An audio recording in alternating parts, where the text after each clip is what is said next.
Tension کی دو قسمیں ہیں. ایک ٹینشن وہ ہے جو آج جتنی ہے کل اس سے زیادہ, پرسوں سے زیادہ, اس سے انسان ڈپریشن میں جاتا ہے.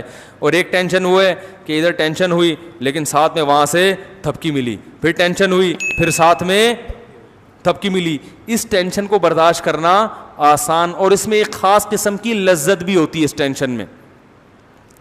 وہ لذت ہوتی ہے امید کی کہ بھائی ٹینشن تو ہے مگر مستقبل میرا اچھا ہے, اللہ کی محبت ملے گی. ضمیر مطمئن رہتا ہے انسان کا کہ میں صحیح سمت پہ جا رہا ہوں. یہ ضمیر کا اطمینان اتنی بڑی اللہ کی رحمت ہے کہ یہ کروڑوں روپے بھی دے کے اگر مل رہی ہو نا تو یہ سستی ہے. لوگ ڈپریشن میں جاتے ہیں, ان کا ضمیر مطمئن بولو بھائی نہیں ہوتا. اگر آپ کو پتا ہو نا میں صحیح ہوں, بڑی بڑی ٹینشنیں برداشت کر لیتا ہے انسان, اس کو پتا ہوتا ہے کہ میں کیا ہوں, صحیح ہوں. دیکھو صحابہ کرام کی جو لڑائی ہوئی, تھوڑے تھوڑے لوگ بڑی بڑی فوجوں پہ غالب آئے. کیوں؟ ان بڑی فوجوں کو اطمینان نہیں تھا کہ ہم صحیح ہیں, اور ان تھوڑے سے کو اطمینان تھا کہ ہم صحیح ہیں. کہاں سے وہ تھوڑے تھوڑے ہوتے ہوتے پوری دنیا پہ غالب آ گئے. تو جب انسان کو کانفیڈنس ہوتا ہے کہ میں صحیح ہوں تو اس کے لائف اسٹائل چینج ہو جاتا ہے. میں اکثر ایک واقعہ بیان کرتا ہوں, بس یہ واقعہ بیان کر کے اپنی بیان کو ختم کرتا ہوں. میں اکثر یہ جو واقعات ہیں نا بہت آبزرو کرتا تھا بچپن میں, ابھی بھی کرتا ہوں. کہیں کوئی واقعہ نظر آئے نا تو میں نے دیکھا ہے کہ ہمارے بچپن میں ایک بلی جو ہے نا وہ کہیں سے بوٹی اٹھا کے لائی اور کھا رہی ہے. کتے کی نیت خراب ہو گئی, وہ کتا پنے پر اتر آیا, وہ بلی کے قریب آیا. اب آپ بتاؤ کتا جو ہے بلی سے کئی گنا زیادہ طاقتور ہوتا ہے کہ نہیں ہوتا؟ کیا خیال ہے؟ کتے کو چاہیے تھا ایک تھپڑ لگاتا, بلی سے بوٹی لے کے کھا جاتا, ایک چماڑ لگاتا ہڑک. لیکن کتا آیا اور نا اب کیوں ڈر رہا ہے بلی سے؟ کتے کو یہ احساس ہے کہ رائٹ میرا یہ لے کر آئی ہے, لیکن ہے تو کتا بنا نا, لالچ تو ہے اس میں. اب وہ آگے کھڑا ہوا ہے, ایسے قریب آ رہا ہے نا یوں کر کے, اور بلی کی دم پھول رہی ہے, اسٹائل چینج ہو رہا ہے, آنکھوں کی بناوٹ چینج, اور بوٹی کھانے کو اتنا فوکس نہیں کر رہی جتنا بوٹی بچانے کی فکر اس کو زیادہ ہے. اب میں نے دیکھ رہا ہوں کہ وہ جناب کتا آیا اور یوں نا ڈرتا ڈرتا, حالانکہ کتے کو جب غصہ آتا ہے وہ تو ایسی کی تیسی کر دے بلی کی بھائی, لیکن کتا گھبرا رہا ہے, قریب آ رہا ہے, بلی کی دم پھولتی جا رہی ہے, کتا پھر بھی ہمت کر رہا ہے اور اپنے آپ کو بھائی شعر سنا رہا ہے, جھپٹنا پلٹنا پلٹ کر جھپٹنا لہو گرم رکھنے کے ہیں یہ بہانے. وہ کہہ رہا ہے گھبرا نہیں, تو کتا ہے. بلی سے کیوں ڈر رہا ہے؟ ڈر بھی رہا ہے اندر اندر, لیکن تھوڑا تھوڑا آہستہ آہستہ جب اپنے باڈی کو دیکھتا ہے, اپنے جو ہے نا اپنے کتے ہونے کا احساس اس کو ہوتا ہے, تو کہتا ہے بھائی تو کیسے ڈر گا, تو تیری بےزتی ہو جائے گی, اور بھوک بھی لگ رہی ہے, قریب بھی آ رہا ہے اور بلی کی دم پھولتی جا رہی ہے, لیکن بلی پیچھے نہیں ہٹ رہی. اب دیکھو یہاں بلی کمزور ہے, کتا طاقتور ہے, مگر فتح کس کی ہو رہی ہے؟ بلی کی. یہاں تک کہ جب کتا بالکل بوٹی کے قریب پہنچ گیا, بلی نے رکھ کے چماٹ لگایا ہے اس کے, ایسے چپیٹ مارا ہے نا اس کے منہ پہ, وہ جو غراتا ہوا بھاگا ہے کتا. میں نے کہا یار کاش اس دور میں یوٹیوب ہوتا نا, میں اس کی ویڈیو بنا کے ضرور ڈالتا, اپنے چینل پہ ڈالتا. لوگ کہتے ہیں یہ مفتی صاحب کے بیانات ہو رہے ہیں, یہ کتے بلی کی باتیں. میں کہتا کتے بلی کی باتیں نہیں, ہمارے بیان میں کتے بلی کی ویڈیو بھی آئے گی, ویڈیو چلا دیتا ہوں. یہ کانفیڈنس بلی میں جو پیدا ہوا ہے, کس نے پیدا کیا؟ کہ میں حق پر ہوں, میرا حق ہے. اور کتے کو جو شکست ہوئی ہے اس کو غصہ ہی نہیں آ رہا, وہ لانا بھی چاہ رہا ہے, غیرت اپنے آپ کو دلا رہا ہے, جھوٹی موٹی کی غیرت, مگر وہ پیدا نہیں ہو رہی. کیوں نہیں ہو رہی بھائی؟ اس لیے نہیں ہو رہی, اس کو پتا ہے کہ میں غلطی پر ہوں. تو انسان میں تو یہ احساس کتے بلی سے کئی گنا زیادہ ہے, کیونکہ اللہ کا شکر ہے انسان کتے نہیں ہے, انسان تو انسان ہے. تو وہ چاہے وہ کیسے ہی کتے پنے پہ آ جائے نا, اس کو یہ احساس رہتا ہے کہ یہ انسانوں والا کام نہیں ہے. اس کا ضمیر اس کو ملامت کرتا ہے, اندر سے ٹارچر کرتا ہے اس کو. جو لوگ بھی گناہوں والی زندگی گزارتے ہیں ان کی طبیعت میں اطمینان نہیں ہوتا, وہ ٹینشن برداشت ہی نہیں کر پاتے.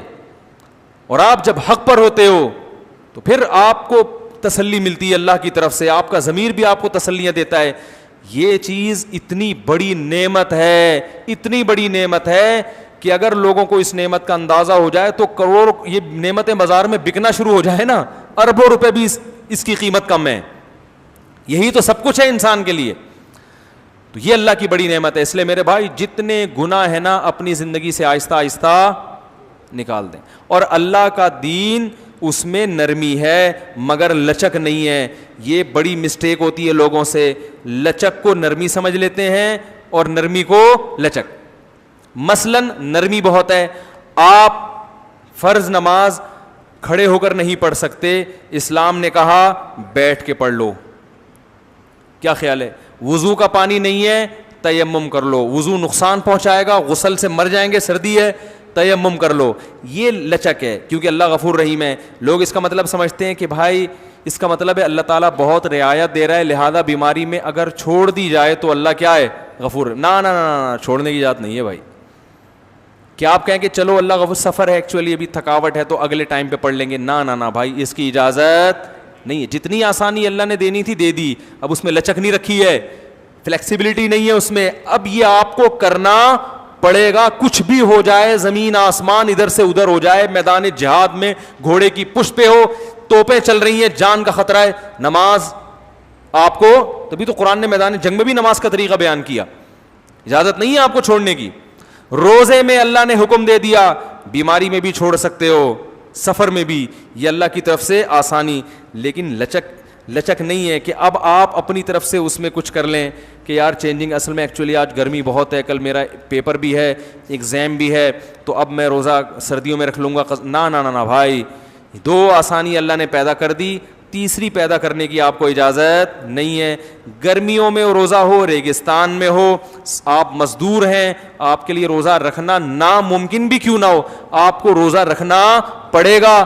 جب آپ کو جان کا خطرہ ہو تو روزہ توڑ دیں, چھوڑنے کی اجازت نہیں ہے. اس لیے رمضان کا روزہ صرف بیمار چھوڑ سکتا ہے اور مسافر. تمام فقہا کا اتفاق ہے کہ رمضان کا روزہ گرمی میں کنواں کھودنے والا مزدور نہیں چھوڑ سکتا. آج ہم نے اپنی طرف سے جو ہے نا بہت ساری چیزوں میں لوگوں کو کیا دینا شروع کر دی ہے, مذہب کا بیڑا غرق کر دیا ہے. جاب مل رہی ہے, باس کی طرف سے نماز کی اجازت نہیں ہے, جاب جائز نہیں آپ کے لیے. نماز جہاں جہاں چھوڑنا جائز تھا وہ اللہ نے بتا دیا, اور یہ بتا دیا کہ جائز کہیں بھی نہیں ہے نماز کے اوپر, یہ بتا دیا. آپ کہہ سکتے ہیں کہاں کہاں چھوڑنا جائز ہے ہمیں بتاؤ, اللہ نے بتا دیا کہیں بھی چھوڑنا جائز نہیں ہے, پڑھنی پڑے گی, سوائے اس کے یا تو بے ہوش ہو جاؤ, ہوش ہی نہ ہو, ایسی کنڈیشن ہو تو ایک الگ بات ہے. تو آج پردہ کرنا پڑے گا عورت کو. ہاں جہاں اللہ نے گنجائش دے دی بھائی علاج کی غرض سے یا کہیں نکاح کرنا ہے اس کی غرض سے کسی کو دیکھنا ہے تو وہ الگ بات ہے, اس صورت میں گنجائش ہے دیکھنے کی, یا اور جو شریعت کے جہاں گنجائش تھی وہاں تو ہے.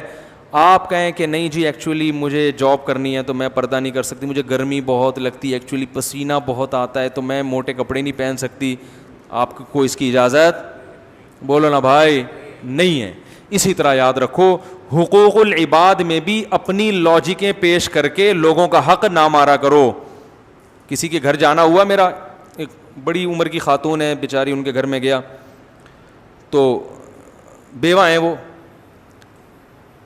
تو انہوں نے میری دعوت کی. وہ ماشاءاللہ بڑا گھر, پتہ چلا جی وہ ان کے بھائی نے اب ان کو گھر سے نکال دیا, بیوہ بہن کو. کیوں نکالا؟ کہ بھئی یہ گھر ہم رینٹ پہ دے رہے ہیں. تو میں نے ان سے ویسے ہی باتوں میں پوچھ لیا, میں نے کہا یہ گھر کا مالک کون ہے؟ انہوں نے کہا میرا بھی اس میں حصہ ہے 20% یا 25%. میں نے کہا پھر یہ تو آپ کو نہیں نکال سکتے, لیکن نکال رہے ہیں. کہہ رہے ہیں ہم نے آپ پر خرچ اتنا کیا, ہمیشہ آپ کا خیال کیا ہے, ایکچولی ہم ہی تو آپ کا, اب آپ رہیں کرائے پر رہیں, ہم اس کو کرائے پر. میں نے کہا اگر کرائے پر دیتے ہیں تو اس کرائے کا 20% آپ کو دیں, اس کے لیے بھی تیار نہیں ہے. اور دلائل کے ایکچولی اصل میں وہ ہم ہی تو ہیں, جیسے آج کل جو بھائی بہن کی وراثت کھاتا ہے نا اس کے بعد دلائل بہت ہوتے ہیں.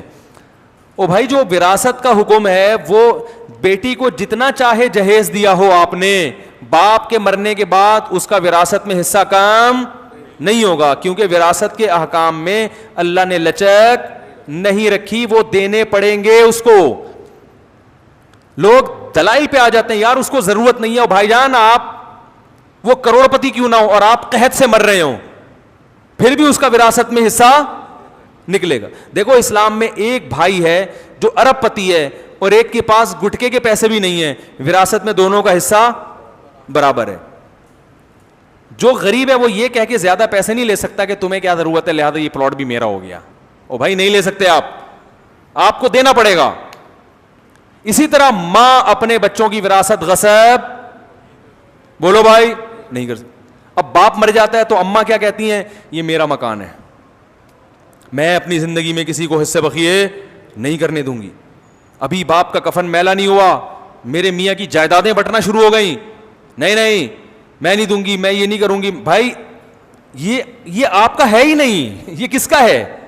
یہ اللہ نے جس کا کہہ دیا یہ اس کا ہے. اس میں بیٹے کا اتنا ہے, بیٹی کا اتنا. میرے پاس کیس آتے ہیں, میں کہتا ہوں بھائی اماں کا 8واں حصہ ہے 12.5%, اس کے بارے میں اماں کو اللہ نے اختیار دیا ہے کہ وہ ایک دھیلا بھی کسی کو نہ دیں. وہ کہیں یہ میرا ہے, میرے میاں سے مجھے 8واں حصہ ملا ہے 12.5%, یہ میں کسی کو نہیں دوں گی. بالکل رائٹ ہے ان کا. باقی ان کا ہے ہی نہیں تو کسی کو دینے کا, وہ تو اللہ نے دے دیا نا. کیا ہو گیا بھائی؟ اگر اللہ نے ماں کو یہ حق دیا ہوتا تو قرآن میں اللہ وصیت کے حکام بیان نہ کرتا وراثت کے. اللہ کہتے ہیں جو ماں جس کو جتنا دینا چاہے اس کو دے دینا, اگر وہ نہ دینا چاہے تو پھر میرے حساب سے پھر اتنا بنتا ہے اتنا دے دینا. کہیں بھی قرآن نے نہیں کہا. اللہ نے کہا یوصیکم اللہ فی اولادکم, اللہ نے تمہاری اولاد کے بارے میں تمہیں بتا دیا. ابا مرے گا, بیٹے کو دگنا, بیٹی کو اس کا آدھا ملے گا, تو وہ ملے گا. اس میں ماں کو روکنے کا رائٹ نہیں ہے. کہیں مائیں بیٹیوں کی وراثت نہیں دینے دیتی, کہیں بیٹوں کی نہیں دینے دیتی, کہیں کسی کو بھی نہیں دینے دیتی. میں زندہ ہوں, میں یہ نہیں ہو سکتا. تو بھائی جب آپ کا انتقال ہوگا, اللہ نہ کرے آپ کو اللہ زندگی دے, تو پتہ نہیں اس وقت کتنی تبدیلیاں ہو چکی ہوں. بعض دفعہ آپ کا انتقال 30 سال کے بعد ہو رہا ہے, بچوں کو ضرورت اب ہے, وہ 30 سال کے بعد بچے کہیں گے ابا اب اماں اب ہمارے انتقال کا ٹائم آ چکا ہے, اب ہم نے اس وراثت کا کرنا کیا ہے. ایک نوجوان میرے پاس آیا کہ میری اماں وراثت نہیں تقسیم کرنے دے رہی, تو میں نے کہا کیوں؟ کہہ رہی وہ جب میں مر جاؤں گی پھر کرنا. میں نے کہا بھائی آپ کی ماشاءاللہ والدہ بھی جوان ہے, 30 سال میں بھی ان کا اللہ کرے 30 سال میں بھی انتقال نہ ہو, لیکن لگتا ہے 30 سال میں تو ہوگا, تو 30 سال تو آپ کے اسی غربت میں گزر جائیں گے. ٹھیک ہے نا. تو یہ ظلم ہے جو ماں کر رہی ہے بیٹوں کے اوپر. تو یہ وہ احکام ہیں جس میں شریعت نے لچک نہیں رکھی. ایسا کیس آیا ابھی JTR پہ, کسی نے پوچھا تھا کہ باپ کا انتقال ہوا, اکلوتی بیٹی تھی, چچا نے پوری وراثت پہ قبضہ کیا اور بیٹی کو کہا کہ تم میری ہو گئی ہو, میں تمہیں پالوں گا, اب بس میں ساری ذمہ داری. وراثت میں نہیں دیا اس کو حصہ کہ بھائی تم جب میری بیٹی بن گئی تو تمام ذمہ داریاں کس کے کندھوں پر ہیں؟ میرے کندھوں. پھر اس پلاٹ پہ ماشاءاللہ چچا نے مسجد بھی بنائی اور دکانیں بھی بنائی اور بیٹی کو بھی پال رہا ہے. میں نے کہا بھائی یہ مسجد میں نماز پڑھنا جائز؟ بولو بھائی, یہ بیٹی کی وراثت کی زمین پر بنی ہے مسجد, اس میں نماز پڑھنا, یہ مسجد ہے ہی نہیں شرعی, غصب کی زمین پہ ہے. چچا کو چاہیے کہ آپ اس کی وراثت پوری اس کے حوالے کرو, پھر آپ اس کو پالو. کیا خیال ہے؟ پھر پالو آپ اس کو, پھر لوگ کہیں گے ماشاءاللہ. اب ساری وراثت کھا کے آپ بھتیجی کی کفالت کر رہے ہو, یہ اللہ کی طرف سے اجازت نہیں ہے. تو بھائی اپنے آپ کو شریعت کا پابند بناؤ, ایک دائرے میں لے کر آؤ, اس کے حساب سے حقوق کا تعین کرو, اخپل طریقے سے فیصلہ نہ کرو. آپ پٹھان ہیں بھائی, اخپل طریقہ پتہ ہے نا کسے کہتے ہیں؟ اخپل طریقہ ہے. اخپل طریقے سے فیصلے کر رہے ہیں کہ یہ اصل میں یوں ہو رہا ہے, اخپل طریقے سے جرگے بیٹھ کے فیصلہ کر رہے ہیں. اللہ اس کے رسول صلی اللہ علیہ وسلم نے ہمارے لیے حدود کھینچ دی ہیں کہ بھئی آپ کو اس طرح سے یہ حقوق ہیں, اس سے زیادہ آپ کا نہیں اور اس سے زیادہ اس کا حق نہیں ہے. بھائی سمجھ میں آ رہی ہے یا نہیں آ رہی ہے؟ ایک خاتون کی نا ٹھیک ٹھاک جائیداد ہے, ان کے میاں اس سے کہہ رہے ہیں وہ مجھے دے دو کیونکہ میں بھی تو تمہارا ہی ہوں, میں بھی کیا ہوں تمہارا. تو یہ وہ اپنی بیوی سے کہہ رہے ہیں ہمارا تمہارا کچھ نہیں ہوتا اسلام میں, ہمارا تمہارا کچھ نہیں ہوتا, مجھے دے دو ہم دونوں مل کے انشاءاللہ. تو میں نے ان سے کہا بھائی ویسے تو آپ کے میاں دینا چاہیں تو پوری جائیداد دے دیں, لیکن یہ کوئی طریقہ ساڑھی عقلچ آ نہیں رہا. بھائی آپ کا ہے تو آپ کے ابا کی وراثت ملی ہے, اپنے نام رکھو. میاں سے بولو بھائی اگر اللہ نہ کرے تم غریب ہو گئے, تمہارا کوئی حالت خراب ہو گئے تو ٹھیک ہے, جیسے محلے پڑوس والوں کی مدد کرنا جب اسلام کا حکم ہے تو میاں کی مدد کرنا تو اور زیادہ ثواب ہے اس میں, تو ہم انشاءاللہ آپ کی ہیلپ کریں گے. ٹھیک ہے نا. کبھی راشن ہم ڈلوا لیں گے, کبھی انڈے ہماری طرف سے آ جائیں گے, مرغی کے انڈے, اور کبھی جناب وہ گوشت ہم لے آیا کریں گے. آپ جب تک بے روزگار پھرو گے ہم آپ کی ہیلپ کریں گے, لیکن اگر ہمیں اندازہ ہو گیا کہ آپ اس ہیلپ کی وجہ سے بے روزگار ہیں ٹھیک ہے نا, تو اسی وقت ہماری طرف سے ہیلپ, کیونکہ بعض دفعہ جب بیگم کھلا رہی ہوتی ہے تو پھر میاں چوڑا ہو جاتا ہے, وہ پھر بالکل ہی اپاہج ہو جاتا ہے, تو اس میں ہم کہتے ہیں کہ بھائی پھر ہیلپ نہیں کرو. ہاں وہ اپنی ذمہ داری پوری کر رہا ہو, پھر غریب ہے تو پھر ضرور ہیلپ کرنی چاہیے. تو باؤنڈری اللہ نے کھینچ دی ہے بھائی, اس سے آگے نکلنے کی کوشش. ہم لوگ پورے اسلام کو فالو کرنا چاہتے ہی نہیں ہیں, ہمارے ساتھ بڑی ٹینشن ہی ہے, آدھی چیزیں چل رہی ہیں. دیکھو خدا کی قسم, جب آپ دوسرے کا حق دو نا تو پھر اپنا حق لینے میں بھی مزہ آتا ہے. میں تو لوگوں کو بولتا ہوں کہ وراثت لیا کرو, معاف نہیں کیا کرو. لوگ کہتے ہیں یار آپ کیسی باتیں سکھا رہے ہو.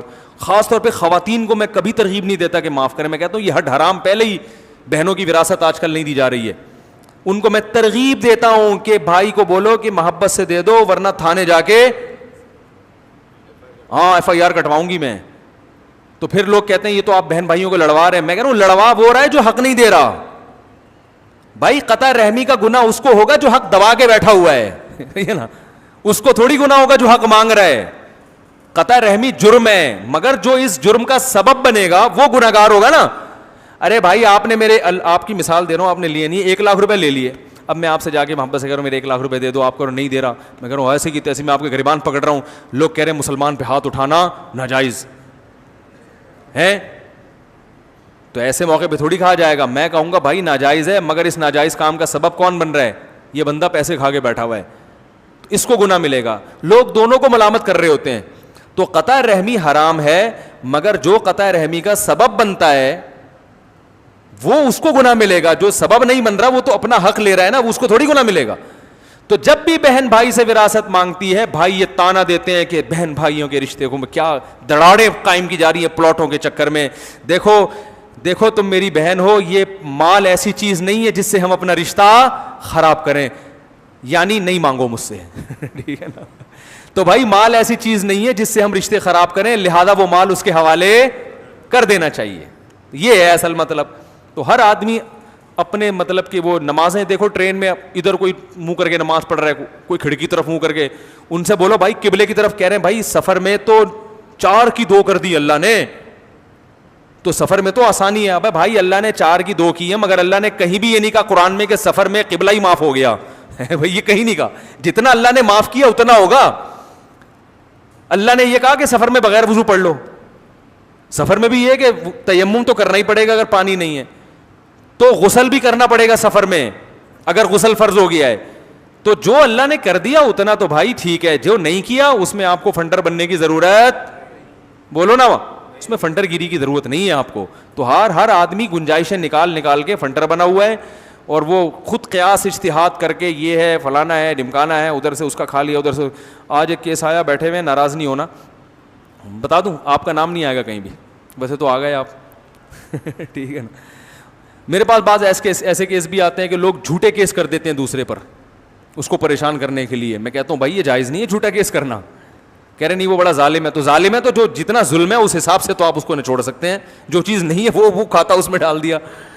تو باؤنڈری شریعت نے ایک متعین کی ہے, اس کے تحت رہتے ہوئے آپ اپنا حق لیں. میں تو کہتا ہوں اس زمانے میں حق لینا بھی چاہیے. ہاں جہاں شریعت نے حق چھوڑنے کی ترغیب دی ہے وہاں چھوڑ سکتے ہیں. وہ کہاں ترغیب دی ہے یہ ایک الگ موضوع ہے.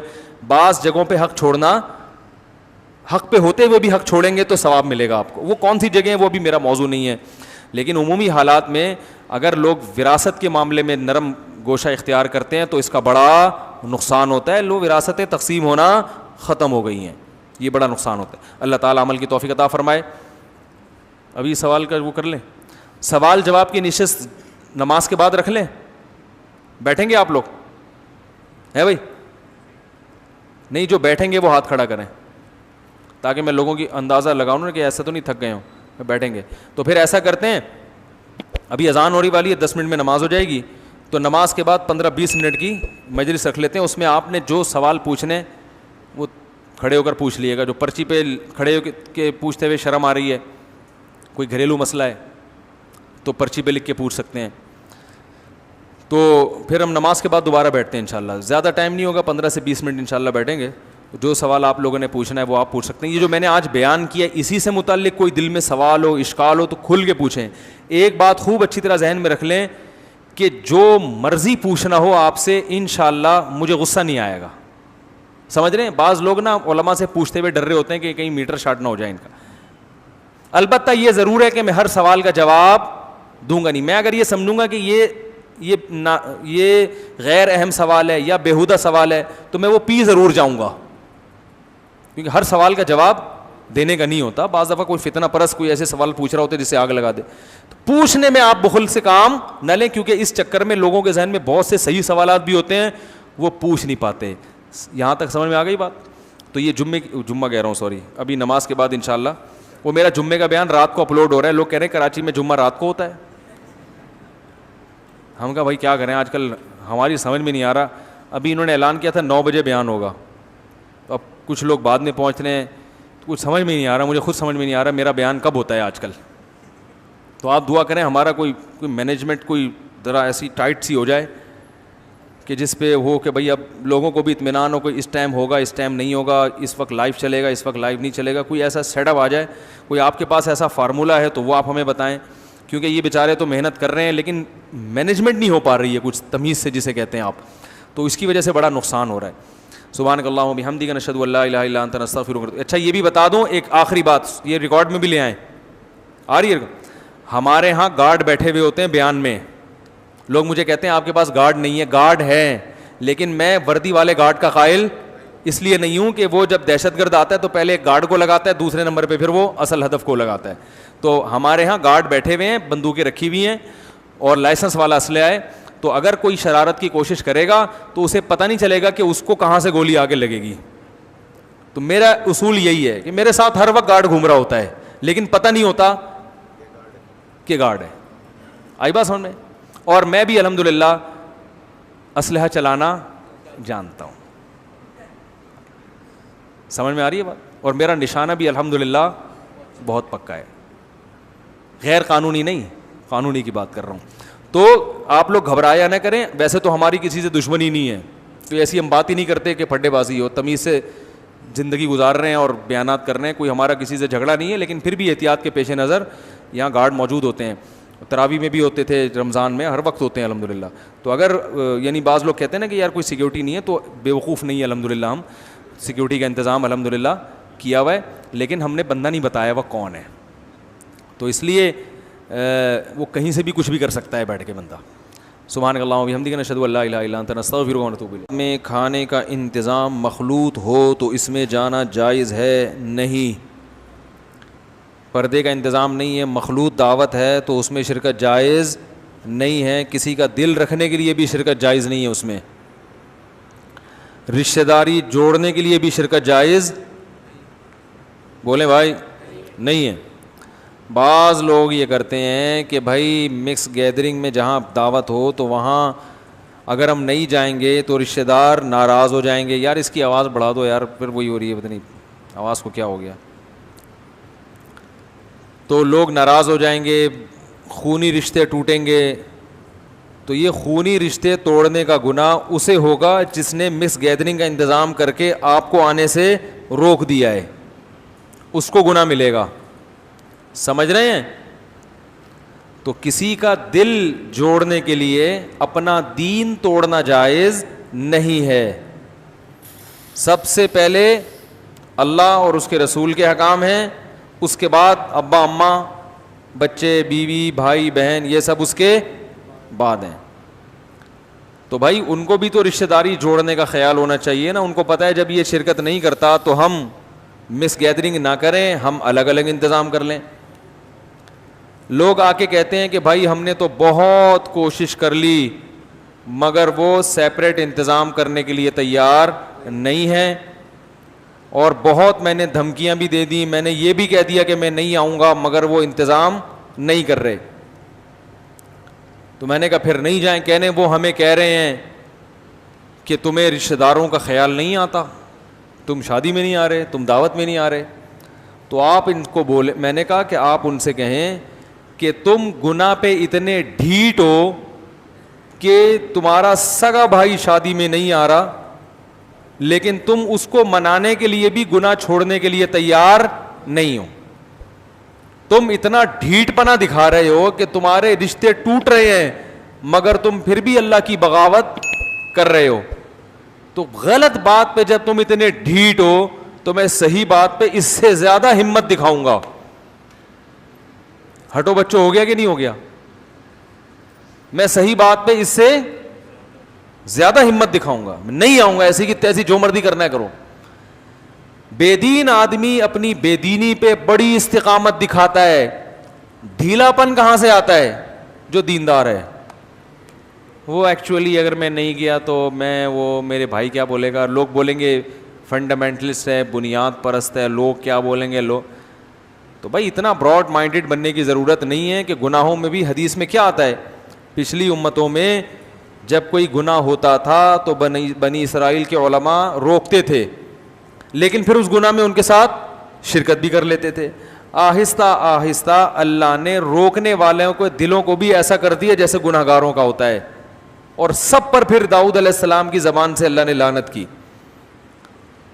تو آپ جوڑ پیدا کرنے کے لیے یاد رکھو خاموشی اختیار کرنا جائز ہے. مثلا ہر جگہ فنٹر گیری بھی ٹھیک نہیں, آپ جا کے تبلیغ شروع کر دیں, یہ کیا ہو رہا ہے, یہ مکس گیدرنگ کیوں ہو رہی ہے, غلط ہو رہا ہے, حرام ہے اسلام میں, یہ سب غلط ہے. تو ہر جگہ تبلیغ بولو نا نہیں کی جاتی. وہ پھر خام خواہ میں دین کا مذاق اڑائیں گے, بولیں گے چلو مولوی نکلو یہاں سے. تو آپ کو کیا ضرورت ہے جا کے بلا وجہ ان کو, ہر جگہ کا ایک موقع ہوتا ہے. تبھی مجھے لوگ جب شادی بیاہ میں بیان کے لیے بلاتے ہیں میں نہیں جاتا. میں کہتا ہوں لوگ وہاں کھانا کھانے آئے ہیں, مولانا کی تقریر سننے نہیں آئے, یہ موقع نہیں ہے بیان کا. ہر آدمی گول میز پہ بیٹھا ہوا ہوتا ہے, کسی کا منہ ادھر ہے, کسی کا منہ ادھر ہے, ہم ادھر بیٹھ کے بیان کر رہے ہیں, وہ ادھر منہ کر کے سن رہے وہ بیان. یہ کوئی بیان کا ماحول ہی نہیں بنتا نا, تو یہ موقع نہیں ہے.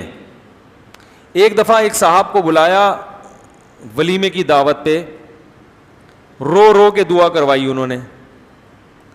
میں نے کہا یہ ولیمے کا موقع خوشی کا موقع ہے, رو رو کے دعا کرنے کا موقع نہیں ہے. سب دولہا کو دیکھ رہے تھے کتنا رو رہا ہے. تو ہر جگہ نا ہر چیز نہیں جچتی ہے. اب ولیمے کا موقع ہے, مبارک بات ہے, خوشی ہے, بھائی آپ ہو ہا ہا ہا رونے کی ایک محفل لگی ہوئی ہے. بھائی یہ کیا ہے, شادی ہو رہی ہے, کیا ہو رہا ہے, یہ جنازہ ہو رہا ہے کسی کا. تو ٹھیک ہے, جو رو کے دعا کروا رہے تھے ان میں تو اخلاص تھا, وہ تو بیچارے اپنے لحاظ سے ٹھیک کر رہے تھے. وہ تو یعنی ان کا تو میں اپریشیٹ اس لیے کروں گا کہ اس موقع پر بھی وہ اللہ کو نہیں بھولے. ان میں اتنا غم تھا, اتنا اللہ کا درد تھا کہ رو رہے تھے.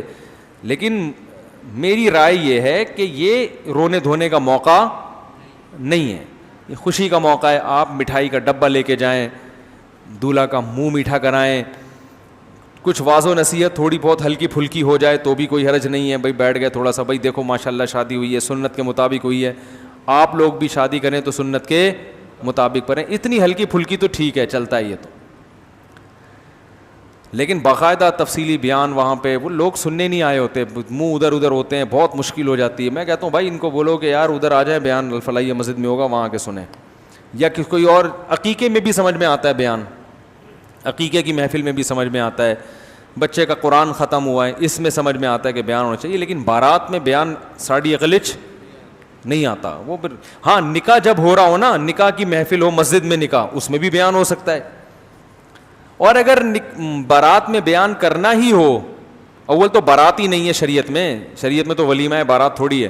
تو ولیمے میں بیان کرنا بھی ہے تو پھر لوگوں کو یہ کہا جائے کہ بیان کے لیے ہم آپ کو بلا رہے ہیں, اور اس میں ضمناً ولیمہ بھی ہو جائے گا, تاکہ لوگ پہلے سے یہ دماغ میں رکھ کر آئیں کہ ہم بیان سننے جا رہے ہیں. لوگ دماغ میں یہ رکھ کر آ رہے ہیں کہ خوشی منانے جا رہے ہیں, کھانے پینے جا رہے ہیں, خوشبو لگا کے پرفیوم لگا کے تیار ہو کے بالکل فٹ فاٹ ہو کے غل غپاڑے کرتے ہوئے جا رہے ہوتے ہیں. وہاں مولوی کو دیکھ کے گھبرانے لگتے ہیں, یار یہ یہاں کہاں پہنچ گئے, پتہ نہیں یہ کیا شروع کر دے گا یہاں پہ. تو وہ بات کو پھینکنے والی بات ہو جاتی ہے, سمجھ رہے ہیں نا. تو ہر جگہ تبلیغ نہیں ہے, آپ جا کے ہر ایک کو ہر وقت سمجھانا شروع کر دیں. مس گیدرنگ ہو رہی ہے تو آپ وہاں گھس کے تقریر شروع کر دیں, تو یہ تو مناسب نہیں ہے, مصلحت کے خلاف ہے. لیکن اس میں شرکت کرنا شروع کر دیں جوڑ پیدا کرنے کے لیے, یہ بھی جائز نہیں ہے. جوڑ پیدا کرنے کے لیے خاموشی اختیار کی جا سکتی ہے تاکہ نفرت نہ پھیلے, لیکن جوڑ پیدا کرنے کے لیے گناہ میں شرکت کی اجازت کسی قیمت پہ نہیں ہے. گناہ کو اپریشیٹ کرنا بھی جائز نہیں ہے. مثلا آپ جوڑ پیدا کرنے کے لیے چلے گئے, کہیں مکس گیدرنگ ہو رہی ہے, آپ کہیں یار ٹھیک ہے, یار یہ بھی ٹھیک ہے, کوئی اتنا بڑا مسئلہ نہیں ہے, اللہ غفور رحیم ہے, بخشے جاؤ گے. کوئی تاکہ وہ دل ان کے قریب ہو جائیں. تو دل قریب کرنے کے لیے غلط باتیں کہاں سے جائز ہو گئی بھائی؟ غلط بیانی سے کام لینا کہاں سے جائز ہو گیا؟ اللہ نے کب کہا ہے کہ میں معاف کر دوں؟ خاموشی اختیار کر لو, لیکن غلط بات میں کسی کو اپریشیٹ مت کرو, اس کی شریعت میں اجازت نہیں ہے. یہ حدود ہیں شریعت کی.